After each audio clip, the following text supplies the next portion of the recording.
Assalamualaikum jirra jirtu ilmaan Oromoo baga jiraattan bara biyyaadhaa akkanaan isin gahe soomallee baga nagaan qabdan sooma khayrii jaa khayrii rabbi nu haa godhu. Har'aan tana waan bareedu takkaan qabadhee isin dhufe wanti bareedduun tuni feesbuukni keessan akkamitti xalafamuusaa akkamitti akka beektan isin barsiisaa jechuu barbaadeeti har'a kana. Kanaafuu wanti kun waan gaariidha akka irraa barattanis abdiin qaba. Akkasaniiti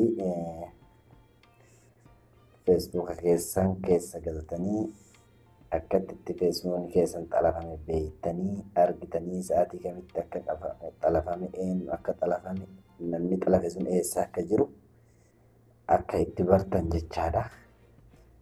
Isin mul'isu barbaadeeti. Kanaafuu as dhuftanii feesbuuka keessan seentanii feesbuuka keessan hoggaa seentan mallattoo tana tuqxan sadii tana tuqxanii eega tuqxanii ol ooftanii setting bakka jedhu kana tuqxan jecha setting ka jedhu kana tuqxaniiti akkana isinii dhufa ol ooftanii bakka maal jedhu barbaaddanii bakki isin keessa galtanii itti argattan akkanuma ooftanii ni argattan jechaadha.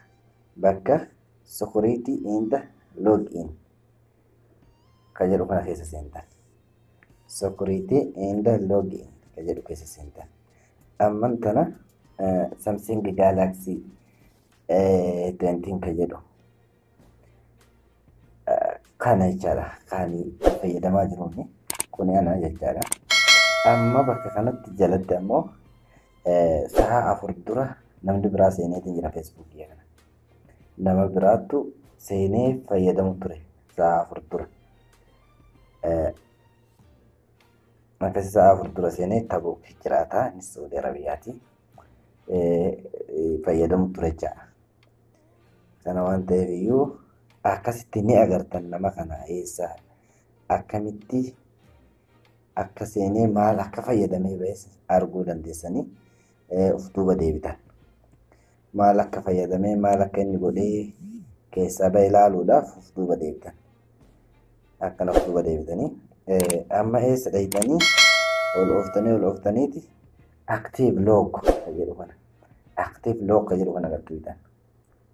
Active log isa hoggaa gattuutan kana agartan jecha akkanatti isinii dhufa. Hogga isinii dhufu kana ani maal fayyadamee waan ofii keetii sheerii goote waan ofii keetii laayikii koomantii kennite ni beekta jecha namni sunoo maal fayyadamee akkanatti ooftee ilaalta akkana ni agarta jecha ol ooftee. Anama waan sheerii godhee fi waan laayikii godhas ni beeka ofii kiyyaa. Akkasitti beekuu hin dandeessanii amma kanatti bakka kanatti koomantii kana ani kennine jechaadha. Nama santu kenne. Akkasi argitan inni kun maal akka fayyadame eenyuun jalaa akka fireendii qabe eenyuun akka fireendii qabe fireendii jalaa qabee fi eenyuun akka fireendii gaafatee fi maal akka poostii godhe maal akka koomentii godhe ni agartanii jechaadha. Jawaalli sun maal akka taate namni sun eessa jira ni agartanii jechaadha. Kanaafuu duuba deebitanii bakkuma wal hin deebitan jechaadha. Bakka kamitti bakka kanatti jechaadha bakka security and login ka jedhu kanatti. Isa deebitanii gattuutan hoggaa gattuutan akkasuma isinii dhufa ammas. Hogga isinii dhufe amman tana akkamitti namni isa kanaan ofirraa baafna. Ofirraa baasuudhaaf eessa fayyadamuu qabna?